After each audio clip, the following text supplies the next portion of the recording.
What's going on, everybody? This is Joe, and I am back for another, in fact, the final, for now, but probably for good, Streets of New Capenna pre-release kit opening. I haven't mentioned in the last few weeks, but I am the person who has opened more pre-release kits than anybody else here on YouTube, and I am not stopping anytime soon, even though I am going to be done with these soon. As soon as the next set comes out, you better believe you're going to be seeing more openings, because that's just how I do things. So today we are here for the fifth and final of the individual families openings with the Brokers kit. I am connected to the Brokers. If you watch our stuff over on Video Games for All, link down in the description box below, you'll know that Amy and I, my wife, have been playing through Phoenix Wright Ace Attorney. Both of us seeing it for the first time, and I am playing through it as a licensed New York attorney. So it's been very interesting, but also I just really appreciate the Brokers, because they are the attorneys in the city of New Capenna. So we have this kit. If also, by the way, if you missed the last opening, the Cabaret kit that we opened, you need to go watch that right now up in the top. That's not an exaggeration. That's not clickbait. That was one of the sickest openings I've had in a very long time. I'm not going to spoil it for you. Go click that iCard at the top and go watch it for yourself. That opening was incredible. Let's see if this one even in any way compares. I had mentioned for the Cabaret kit that it was the first time we'd gotten a duplicate out of the 5. Now it's the second time because we have another green, but that's fine. I already have all 5 of these from the actual pre-release weekend itself, but still, it's nice to see, you know, which ones we get. And also, next time you do a tricolor set, Wizards, you know, stick to your guns and actually make unique die, because you have, you know, different kits here instead of just doing the generic crappy stuff that you did here. Just saying. We have the Building a Pre-Release Kit insert that also lets you know about the family. So if you were unfamiliar, even though I just kind of talked about it, the Brokers are demonic lawyers. The Brokers are a demonic law firm that secretly believes a doomsday prophecy. When the halo dries up, New Capenna will fall.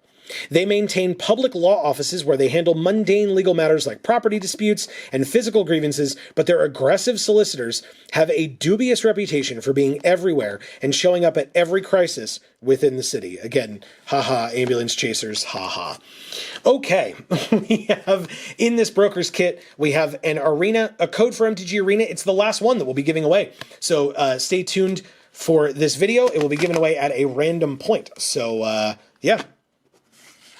Stay tuned for that. There is the insert that, or the divider that they put in the box so you can divide or separate your deck and your sideboard, etc.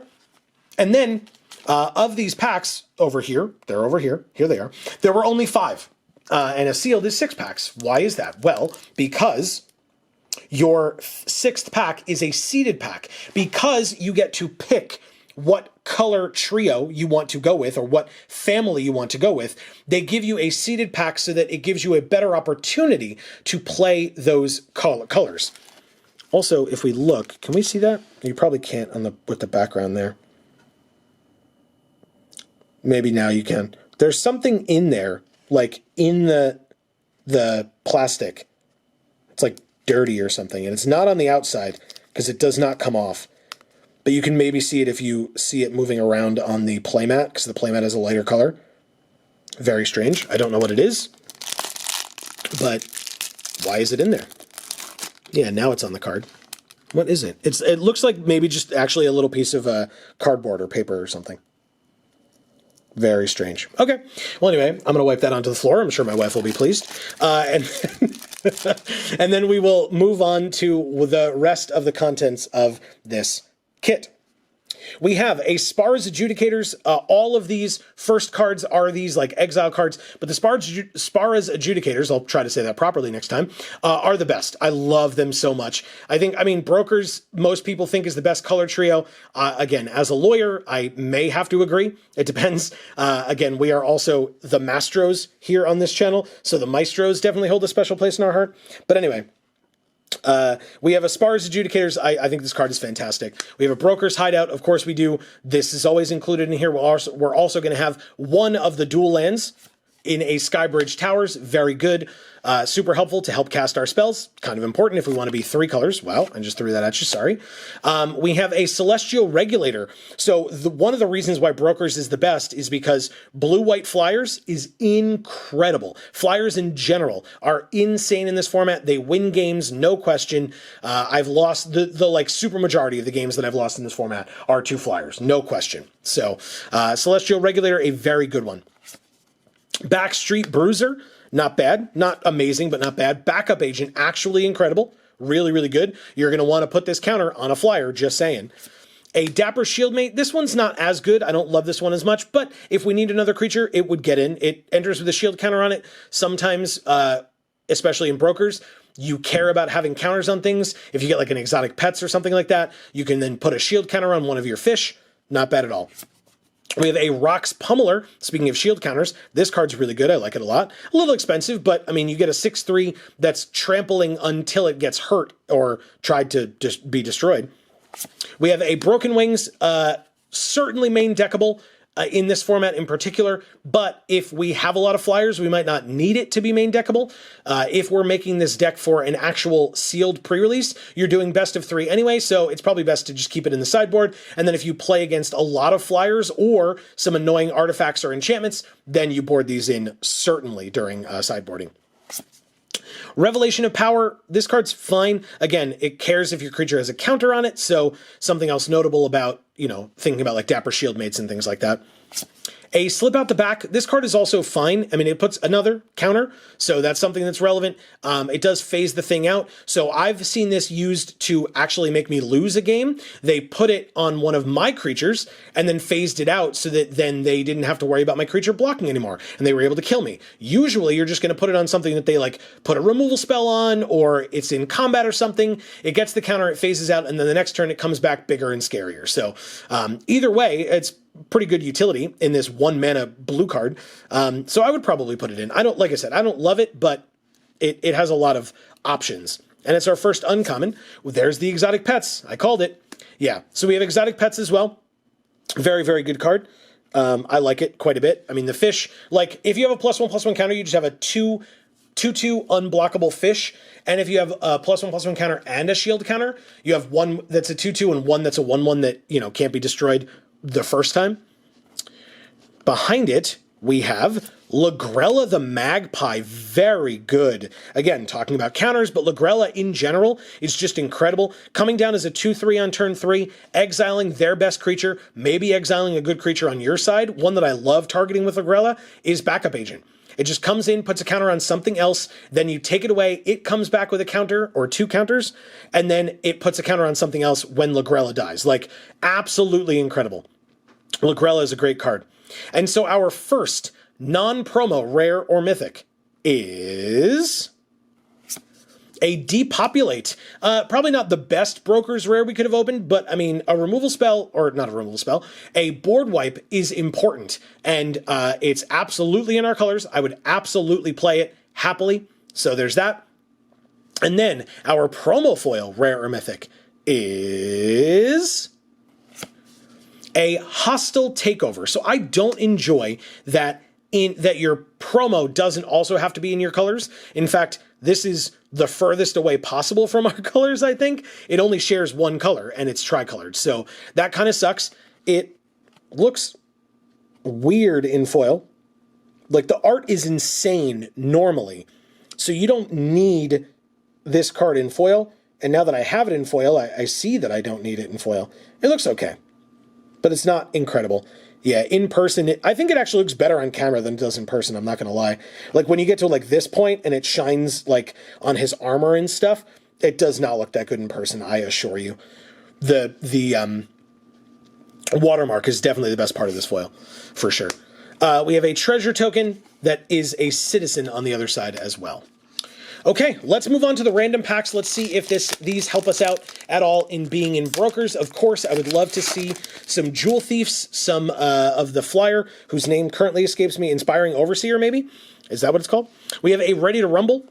Broken Wings again. I definitely would not main deck 2 of them. I might main deck 1, and then if, again, you come across a bunch of things that fall into these categories, you can sideboard into more than the first. Corrupt Court Official. Sewer Crocodile, this card gets in, no question. This card absolutely ends games. Very, very good. Even if you don't have the mana value thing, who cares? It's 4 mana, deal 4 damage to your opponent. Like, it's incredible. And with Fish, just, it gets very out of hand. Killshot is a great card. I would absolutely play it. Light 'em Up, a good card, not for our colors. I don't imagine splashing with this. Like, we could splash into Cabaretti or Obscura with red or black, but I don't currently see a need. I guess we'll see. Maybe I eat my words and we open something insane. But we have a Light 'em Up. We have a Tramway Station, which is both of the colors we're not in. So this is not a fixing land at all. Even if we splash one of those 2 colors, this is just worse than a basic in that color. So no thank you to the Tramway Station. There's a Jewel Thief. Very happy about that. More of those, please. Although, again, like I said, Inspiring Overseers 2, or whatever the hell it's called. The flyer, the 2/1 flyer that draws a card and gains life. I might be wrong on the name, but still, I want that one. We have a Snooping Newsy. Again, even if we're splashing black, this probably doesn't get in. It's way too early to have your splash color on 2. Riveteer's Requisitioner, same thing. Does not go in. Rafine's Silencer, not a bad card, but again, not really for us or in our colors. It's our second uncommon.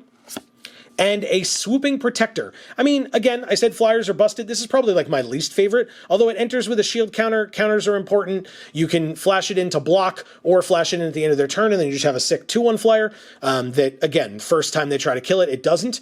So there's that. I would definitely play it. I'm just not like jumping for joy about it. That's all. And our next rare or mythic is a Rigo Streetwise Mentor. Definitely in our colors. I've heard people talk about the fact that this card is insane. It has a shield counter on it, and that's fantastic. I mean, the drawing a card thing, I've never seen it happen. Literally ever.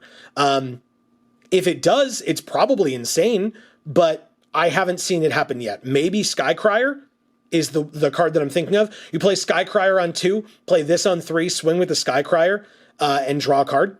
Like, that would be awesome. I guess the 0-4 that you can tap 5 and make it a base power and toughness 5/5 until end of turn. That one's pretty good for this as well, because it attacks with power 1 or less, and so you just draw a card. But, like, those are very... or that second one is a very corner case. The Skycrier actually makes perfect sense in this deck. And it probably just goes in regardless. It's a 3-mana 2/2 bear with a shield counter. So yeah, I'd probably play him regardless. Let me know in the comments if you disagree. Do you like him? Do you not like him? What do we think of Rigo? Behind Rigo, we have a foil.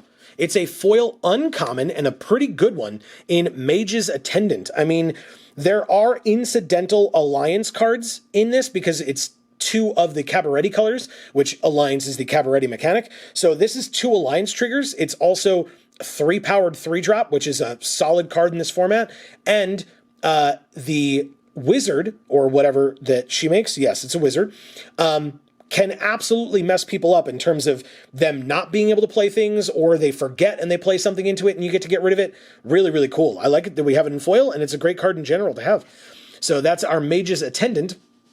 We have a Plains behind that, and some of the ability counters and shield counters and +1/+1 counters that you're gonna need with this Broker's deck, so that's pretty nice to have opened that. Hey everybody, guess what? Like I said, this is the last code for MTG Arena that we will be giving away on this channel. Thank you so very much, truly, for watching our stuff. We really hope you enjoy. Please don't forget that if you have already used a code from any Streets of New Capenna pre-release kits, this code will not work for you. It is 1 code per account on Arena. And hey, if you do get this code and it does work for you, shout it out in the comments. Let us know. We would love to congratulate you, and you let your fellow viewers know as well, so that they don't waste their time. But good luck.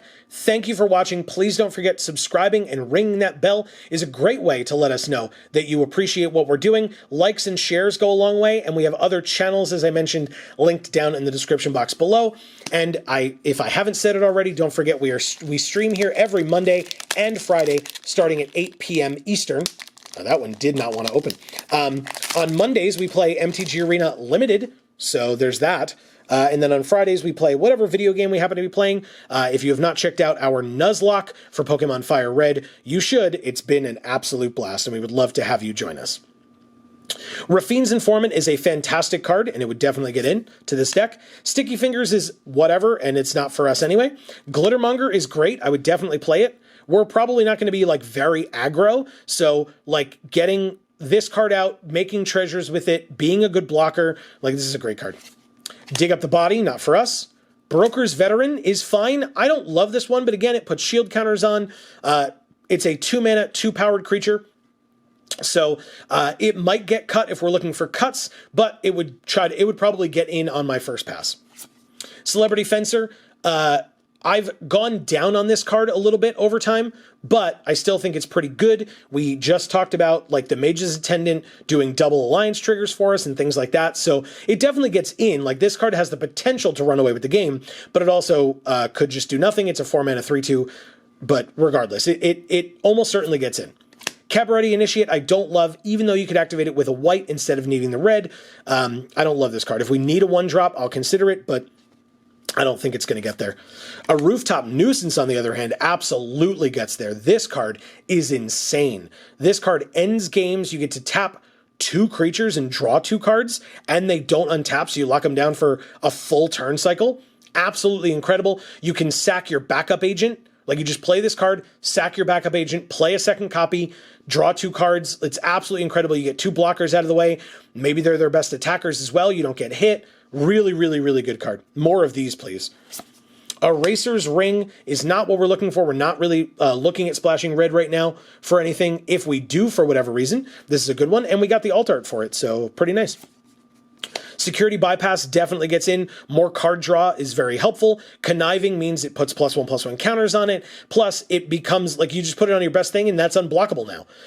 Even if you could also just put this on a flyer, and if that flyer gets in incidentally with other attackers, it still does the ability if it hits them. So it doesn't have to be it can't be blocked if it's attacking alone. But that's also nice. But it definitely gets in. A Scuttling Butler. That's right. What's the Scuttlebutt? Scuttling Butler. It's a 4/1. And if you have 2 or more multicolored permanents, like that's not necessarily something that we're going to have reliably. So this probably doesn't get in, but it is our first uncommon. We have a Maestro's Charm, a little unfortunate with that hostile takeover from earlier as well. This does not get in, but it's our second uncommon. And an Offer You Can't Refuse. This card is bad. You just give your opponent 2 treasures by countering one of their non-creature spells. No, thank you.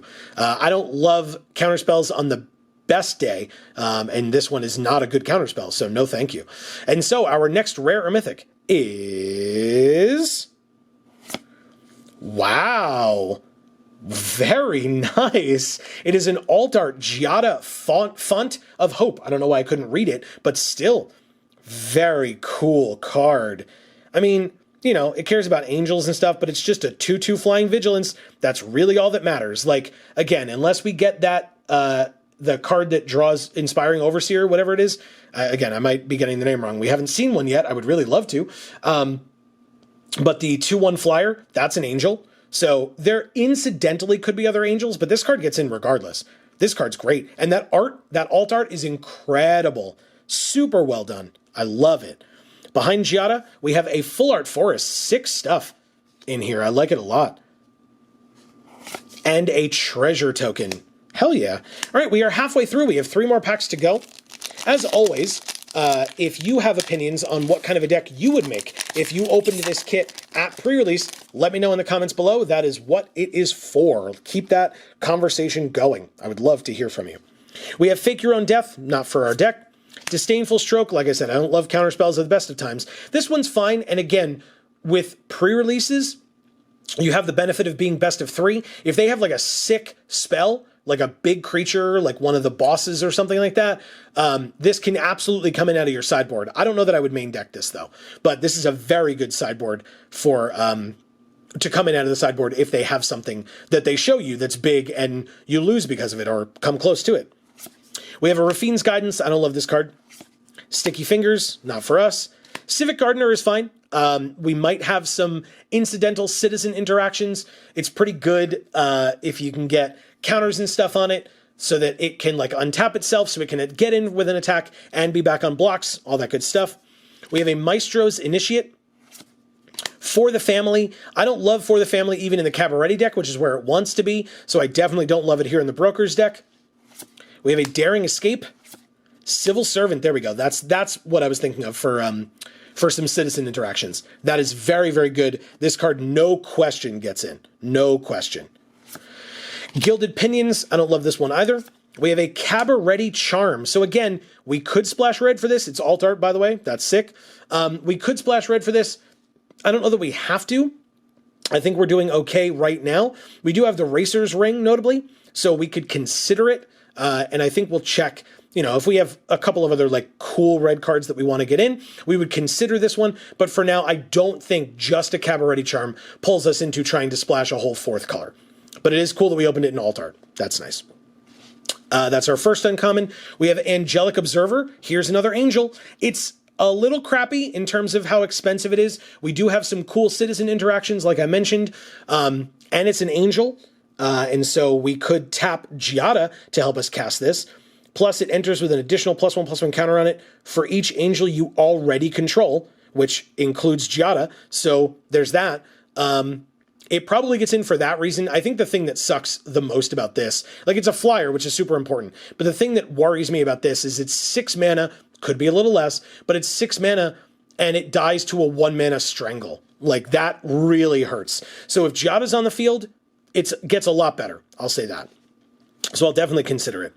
And we have a Venom Connoisseur, also definitely gets in. We talked about possible double alliance triggers, but regardless, even a single alliance trigger giving this Death Touch makes it very scary. If you have like exotic pets that you can cast at instant speed, you can really get them on attacks. So that's really cool. And so our next rare or mythic is a Cabaret Ascendancy. So again, we talked about maybe thinking of splashing red.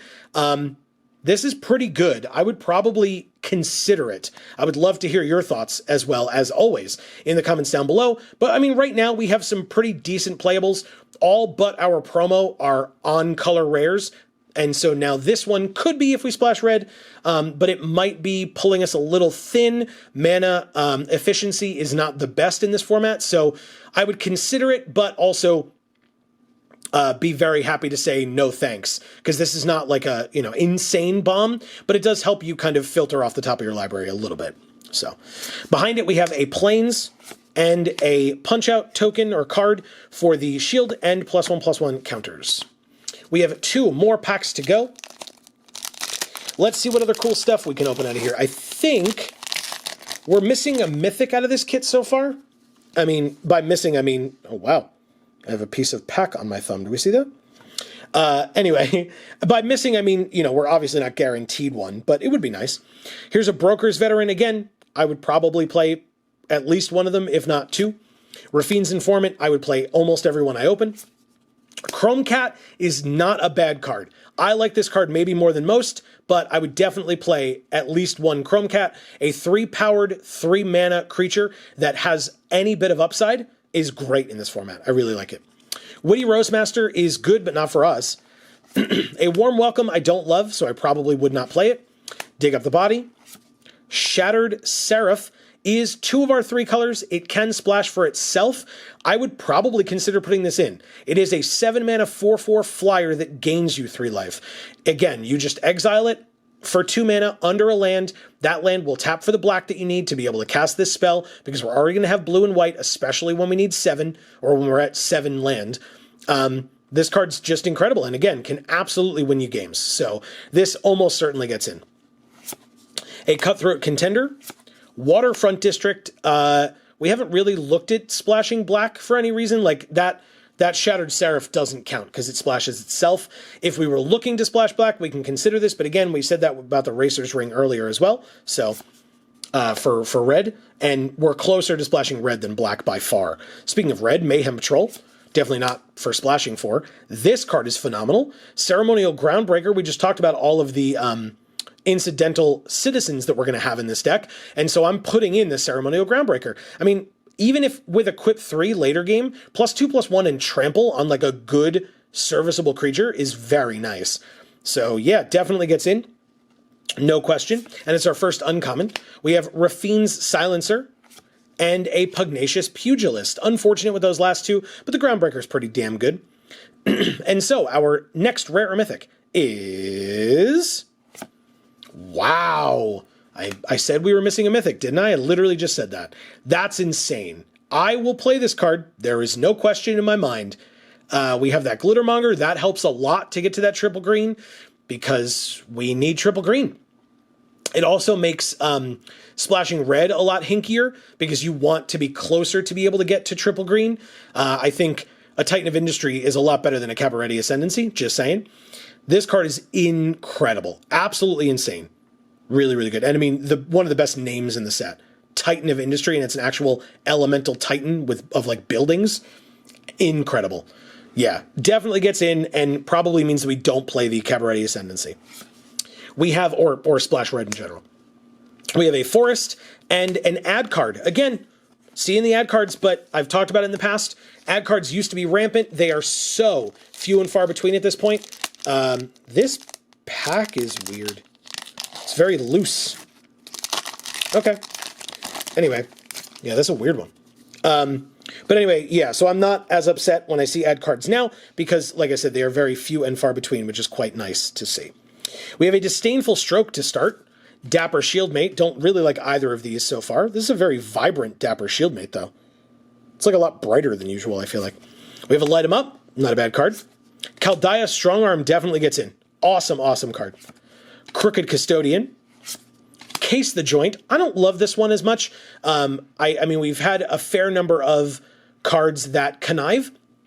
So we have card draw through that. If I feel like we need more card draw, maybe I would put this in, but this would be like easily a 23rd. Jewel Thief, very nice. Yes, please. An Obscura Storefront is 2 of our 3 colors, so it probably gets in. Again, we're not really looking to splash black, but if we were, this could work for that. We have a Midnight Assassin, a Masked Bandits, again, 2 of our 2 colors that were not in, so this one cannot splash itself, like the flyer could before. We have a Riveteer's Decoy as our first uncommon. I think this card is fine. I think you're going to run into issues where it's not, like, you're not in the right spot for this card. So I don't love it, but, you know, it would possibly get in. It's our first uncommon. We have a Whack as our second. That's unfortunate that we don't get to play that one. And a Tainted Indulgence, another one unfortunate. Again, splashing black for this feels bad. Like it's a card draw spell that you're splashing for. I'm not so sure. And so our last rare or mythic, and by I'm not sure, I mean, I'm not, again, with Titan of Industry, I'm not really looking to splash for like things that are borderline. And so our last rare or mythic is an Obscura Ascendancy. Again, 2 of our 3 colors. This Ascendancy isn't even one of the amazing ones, so definitely does not entice me into trying to splash, even if we have things that kind of help us get there. Again, I'd rather play my Titan of Industry, thanks. And behind that, we have a Mountain and a Citizen token. So yeah, I just mentioned it. This card gets in, and because of that, I think, and I would love to hear your thoughts in the comments if you agree, if you disagree, what have you. But I think this card gets in, and I think because that card gets in, we need our mana to be as efficient as possible because we want to get to 7 land, we want to get to triple green to play this, and so I don't think splashing makes any sense, even though we have the Cabaret Ascendancy, Cabaret Charm, or any of our like good black that we saw as well. So please let me know your thoughts, like I said, down in the comment section below. I really appreciate all of you being here for this particular video. Please let me know your thoughts about anything down in the comments below. Please don't forget to subscribe and ring that bell. It is super helpful to us. Also, if you're enjoying the things that we're doing, likes and shares go a very long way. Come watch us on stream, Mondays, Fridays, 8 p.m. Eastern. We would love to see you. We are very rarely chatting about the game itself. We're always just chatting about how folks are doing, what life is going on. We talk about food a lot because, you know, food's great. And we have a food channel as well. So check those other channels out. Links in the description box below. Come check out our streams Mondays and Fridays at 8 here on this channel. We really appreciate you being here. And so, for now, from us here at the Geek for All family of channels, I have been Joe. And as we always say, in whichever video of ours you watch next, we will see you all next time. Thanks, everybody.